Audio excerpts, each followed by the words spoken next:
Salut les amis, j'espère que vous allez bien et bienvenue une fois de plus sur une nouvelle vidéo. Aujourd'hui, j'ai décidé de partager avec vous un outil que je trouve vraiment génial, très simple d'utilisation. Alors voyant ainsi, nous avons l'impression que l'outil en question est très dur. Laissez-moi vous dire qu'avec 2-3 sessions, je pense que vous allez pouvoir dompter facilement cette machine parce que l'interface elle est un peu bizarre. Nous avons l'impression que nous n'allons pas avoir un résultat vraiment escompté. Laissez-moi vous dire que ça m'a pris peut-être 15 minutes pour avoir un tel rendu sur ma batterie. Comme vous l'avez constaté ici, nous avons le Mix Group. C'est le dernier effet ou alors c'est le dernier outil de la maison de Arturia sans toutefois faire de la publicité. Moi particulièrement, je suis juste en train de vous donner des alternatives. Je ne voudrais vraiment pas que vous jetiez de l'argent par la fenêtre. Moi particulièrement, j'ai cette chance de côtoyer certaines maisons de production auxquelles ils me passent pas mal de leurs outils pour pouvoir parler de ces genres d'effets. Nous allons directement entrer dans le vif du sujet et je vais d'abord vous faire écouter le résultat. Et là, dans la même occasion, je vais vous montrer comment est-ce que vous pouvez faire votre mix de batterie facilement. Donc, nous allons d'abord écouter le résultat.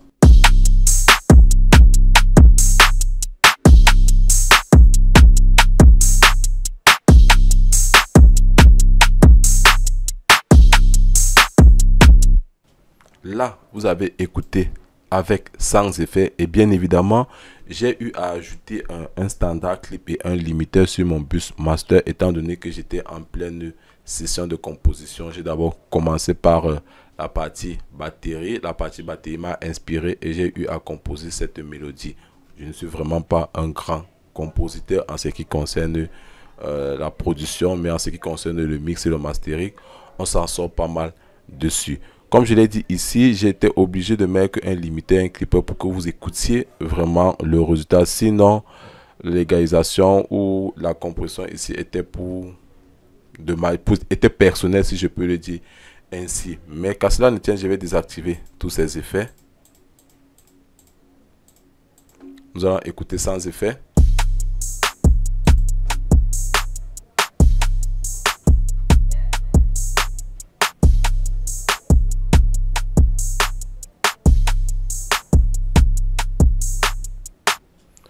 Vous vous rendez compte que même sans les effets, j'ai déjà un bon rendu sonore. Cela est dû au fait que j'ai fait d'abord un cri d'instrument de bonne qualité. C'est la première des choses. Et la seconde des choses, j'ai eu à faire une très bonne balance de volume. Les instruments qui ont besoin d'être mis en avant, je les fais. Et pour vous, généralement, le mix se conçoit dans la tête. On le réalise directement sur notre séquenceur que nous avons à notre disposition. Lorsque vous êtes en train de faire un mix d'une batterie, fixez-vous certaines limites. Moi particulièrement, je me fixe que toute ma production ne doit pas dépasser les moins 6 dB. Et pour pouvoir atteindre ce résultat, qu'est-ce que je me dis? L'élément le plus percutant généralement dans la musique, c'est le kick. Et après, suit la basse. Je décide de régler mon kick à un certain seuil. Ça dépend de tout un chacun. Je dis sur l'une de mes sessions, pas celle-ci, sur l'une de mes sessions, mon kick, lui, il va taper à moins 12. Suivi de mon snare va peut-être taper à moins 18, moins 21, ainsi de suite, ainsi de suite, ainsi de suite. Le but ici, lorsque vous allez mélanger tous ces instruments, vous allez rendre compte que vous allez taper aux environs de moins 7, moins 8 ou alors le moins 6. Vous vous battez à ce que vous allez jusqu'à ce moins 6. C'est comme ça, est-ce que vous devez prendre des décisions. Ça, c'est la première des choses lorsque vous êtes en train de faire un mix de batterie. La seconde des choses, en ce qui concerne ma session principalement, qu'est-ce que j'ai eu à faire? C'est vrai qu'il y a l'outil que je dois vous présenter, mais j'ai d'abord équalisé tous mes instruments, les fréquences que je ne trouvais vraiment pas opportun de les placer, je les ai équalisées sur différentes pistes. Ça, c'est l'une des choses qui a été faite. Tous ces instruments, je les ai envoyés dans ma piste 12 que j'ai renommée ici Drum. Et sur une autre piste qui est ma basse, je l'ai renommée, je l'ai envoyé dans la piste 16. En fait, nous avons ma piste batterie, nous avons ma piste basse, étant donné que j'avais une seule basse, je les ai reliés et je l'ai envoyé dans la piste 13. Dans cette session, bien évidemment, si j'avais peut-être 3 à 4 basses, si je peux le dire ainsi, je l'ai fait un bus de basse et après, en sortie, j'allais également les relier sur cette piste-ci. Généralement, on appelle ce qu'on appelle, généralement, vous avez déjà entendu parler des stems. Vous voyez, les stems, généralement, on les exporte pour partir travailler en mastering, pour donner un peu plus de contrôle à l'ingénieur mastering, pour pouvoir faire le mastering de vos prod. Il y a généralement le bus batterie, il y a le bus basse, il y a peut-être le bus piano, il y a également peut-être le bus guitare. Ça dépend de tout un chacun. Généralement, ça peut être 4 pistes, hein? Batterie, mélodie, basse et FX. Donc, ces 3 pistes-là, généralement appelées les stems, pour pouvoir faire notre session de mastering. Donc, il y a vraiment pas mal de manipulations. Ouais, il y a pas mal de manipulations. Bref, nous allons rester seulement sur ce cas. Lorsque j'ai fait tout ceci, j'ai maintenant ajouté mon outil, et j'ai ajouté un limiteur après. Le limiteur ici me permet de contrôler ce qui se passe derrière cette voiture ici là. Nous allons voir ce qui se passe derrière la voiture avec les paramètres bien évidemment qui ont déjà été affectés avant de vous montrer comment les utiliser.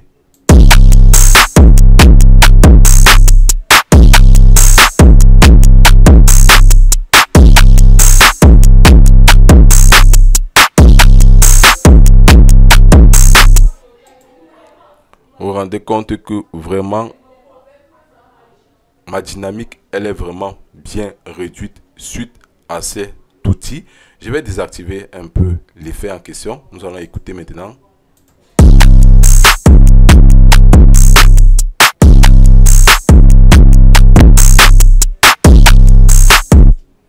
Vous rendez la différence? Ça, c'est quand l'effet est activé, et c'est quand l'effet n'est pas activé. Donc, je voulais voir ce qui se passe lorsque j'applique X ou Y paramètres dès mes débuts, raison pour laquelle je vous ai partagé cette expérience ici là. 2 fois après, je n'aurai vraiment plus besoin de lui. Après, je vais l'enlever dans ma session. C'était juste pour vous montrer comment est-ce que le plugin se comporte derrière, étant donné que vous avez juste vos oreilles pour pouvoir écouter le rendu. Vos oreilles sont là juste à avoir une appréciation de ce qui se passe lorsque vous utilisez cet effet là. Maintenant, c'est un peu bizarre. Comme vous constatez, nous avons le côté ceiling, les basses fréquences, les moyennes, hautes fréquences.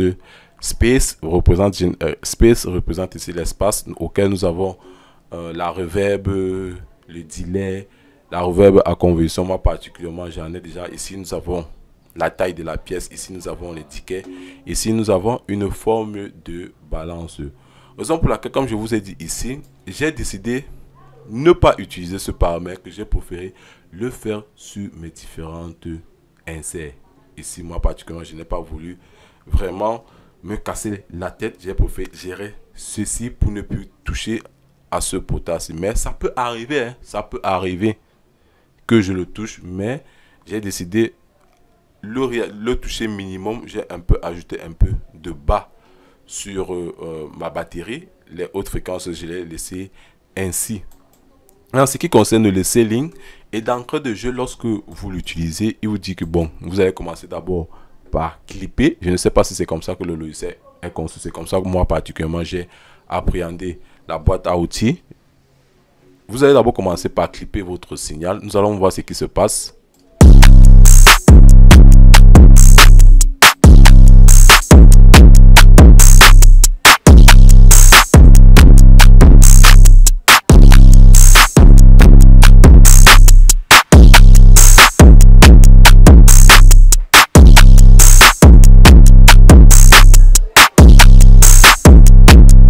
Donc, vous dites que peu importe ce qui va se passer, tu ne vas pas dépasser les 12 dB.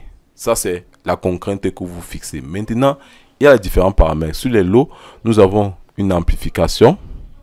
Vous allez amplifier votre signal sur le les basses fréquences. Ici les moyennes hautes fréquences. Vous allez ajouter le côté organique de la chose et vous allez ajouter peut-être une fois de plus de la saturation analogique ayant différents types d'algorithmes à votre disposition sous forme numérique, sous forme analogique. Moi particulièrement, je suis resté sur le côté analogique de la chose. Donc ici, nous avons le côté S pour rester en mode solo pour voir ce qui se passe réellement sur les basses fréquences.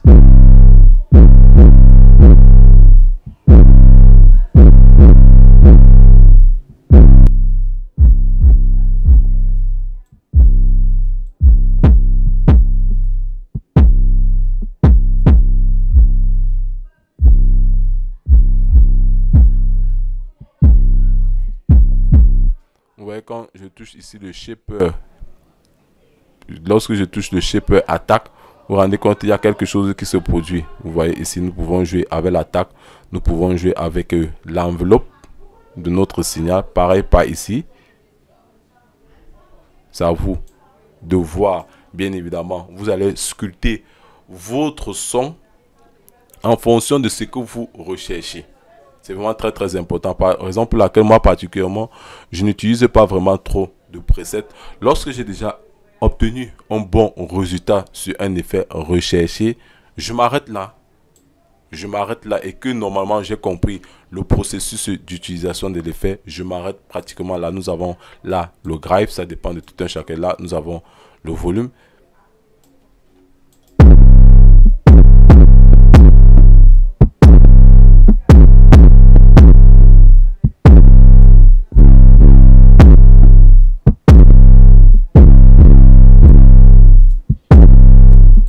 Pour une très bonne utilisation, essayez un peu à ce que vous dépassez légèrement cette barre que voici ici. Il ne faut pas vraiment très saturer votre instrument que voici ici. Nous allons encore écouter.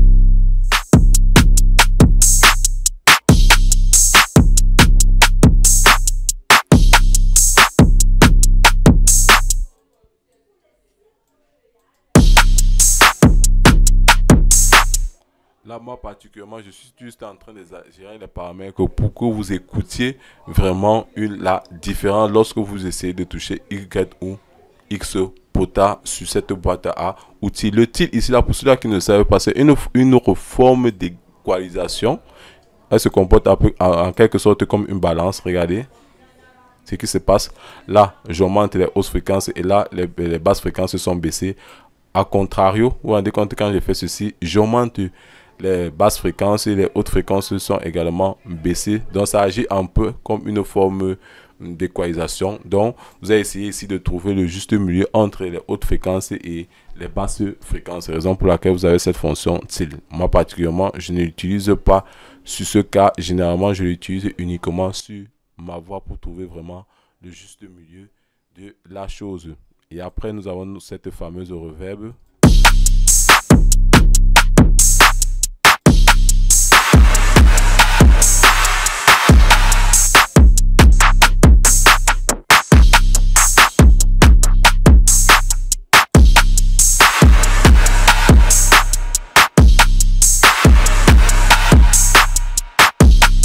Regardez une fois de plus, pour ceux qui n'ont pas assez de moyens, comme je dis assez de moyens, peut-être d'une autre reverb, vous pouvez soit utiliser la reverb intégrée directement à votre séquenceur, ou alors vous pouvez vous servir de cette reverb. Moi, sans vous mentir, je préfère utiliser ma reverb sous forme de scène pour avoir plus de contrôle. C'est vrai qu'on peut contrôler cette reverb là. Vous voyez, on peut la contrôler, mais je vous conseille vraiment de l'utiliser sous forme de scène pour avoir plus vraiment de flexibilité. Vous vous rendez compte qu'on peut saturer à un certain niveau de part et d'autre, que voici ici.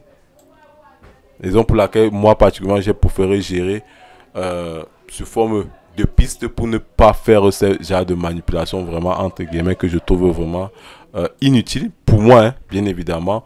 Nous pouvons nous mettre en écrou sous forme post-fader et en pré-fader sur différents bandes ici. Nous pouvons soit l'adoucir une fois de plus, ce n'est vraiment pas utile à mon sens. Comme je l'ai dit ici, je préfère vraiment revenir sur une de mes pistes. S'il y a vraiment à booster, à couper ou à enlever, avec toute flexibilité, je peux le faire ainsi. Donc ça, c'est un exemple que je suis en train de prendre à la volée ainsi. Donc pas besoin vraiment de venir travailler sur ces potasses de part et d'autre. Étant donné que tout le monde a un séquenceur à sa disposition, je suppose que vous avez également des écrous de base qui font vraiment le taf à votre disposition. Bref les gars, vous vous rendez compte que l'outil est vraiment très sympa. Nous avons vraiment un résultat très rapide en l'utilisant. Je vous conseille également de fouiller, de faire le tour du propriétaire. Il y a pas mal d'effets qui sont à notre disposition, le tremolo, le gap. Vous pouvez travailler sur un sample de batterie ayant beaucoup de reverb. Vous allez pouvoir travailler sur le gate en le réduisant considérablement. C'est à vous de faire le tour du propriétaire. Il y a pas mal de presets à notre disposition que voici ici là. Vous pouvez travailler à utiliser cet outil sur chaque piste, mais rassurez-vous également que vous avez la ressource nécessaire pour pouvoir l'utiliser sur chaque piste là. Moi particulièrement, je préfère l'utiliser sur mon bus de batterie. Bref les gars, je ne voudrais vraiment pas être très long. Si vous avez aimé cette vidéo, je vous invite à vous abonner, à partager, à commenter, à liker, surtout activer la cloche de notification pour ne rater aucune de nos prochaines vidéos. Sur cela, portez-vous bien. Ciao.